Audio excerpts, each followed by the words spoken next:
This happened 8 years ago when I was working as a taxi driver. I haven't been able to get behind the wheel of a car since this incident on that night, which I still remember vividly. The moonlight was unusually blue and cold around 2 a.m. I was tired and wanted to go home at that time. The backseat car door suddenly opened, and a man wearing a red fedora and red suit got into my car. There was no one around, so I was startled that this man just suddenly appeared. I clutched my chest. He was wearing red sunglasses, his face, just slightly visible in the darkness, was gaunt, and his cheekbones were severely exposed. I asked him where he was going. Then he gave a strange answer to a place you will hate so much.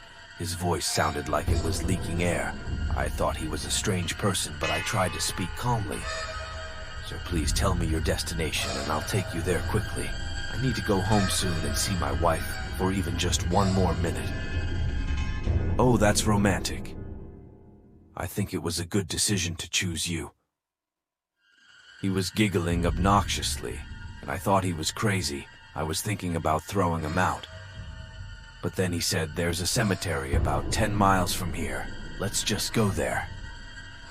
I was a little annoyed, but all I could think about was quickly dropping him off and going home. So I started the car. I was nervous and wanted to lighten the mood. So I spoke to him.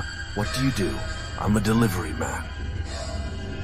His voice still sounded like there was error escaping. "Oh, yeah. What are you delivering?" "I'm delivering something very interesting. I'm delivering it right now." "Yeah, you're delivering now, but you're not holding anything then."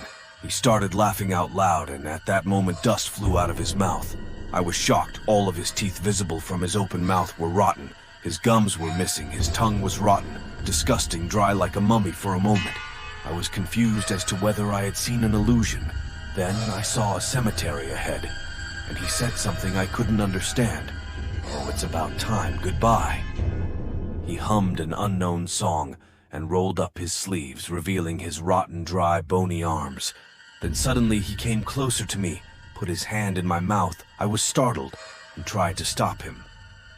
The car lurched forward and backward, and before I knew it, his hand was down my throat. Then I felt his hand grabbing my heart. I was in tremendous pain. I screamed, turning the steering wheel, and slammed the brakes. At that time, the man whispered something in my ear. At the same time, I heard the sound of the car wheel in a hospital bed, and my wife was next to me crying. She said when she saw me waking up, "Are you okay?" "The doctor said you almost died from a heart attack, but you survived." I was floored. I suddenly remembered the man and asked her what happened to the man in my back seat. Then she looked at me with a questioning look and said, "What man you were riding alone? Could it be that your brain is also injured, doctor?" She began sobbing, the man in red. No matter how much I shouted, she just cried. I was so stunned, and the rescue workers who came to the scene also said that there was no one in my car but me. I thought the conversation with the backseat passenger might be on the dash cam. So I asked my wife to get the dash cam, and when we played the video, we couldn't believe it. The man's voice couldn't be heard, only the sound of air leaking. My wife was confused and asked what the sound of air leaking was. Even when I showed it to the other people, none of them could understand what the sound was. Only I could recognize his voice. I panicked. What on earth was that man? I clearly remembered his red fedora shining in the moonlight, his creepy voice. They were so vivid, but I couldn't quite remember what he last whispered in my ear. Obviously, I fainted when I heard that. But no matter how hard I tried, I couldn't remember then in the wee hours of the morning. I suddenly started getting goosebumps all over my body like crazy.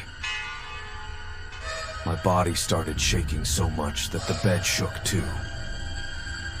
The reason was because I remembered the words he whispered, what he said. "I deliver people to the afterlife."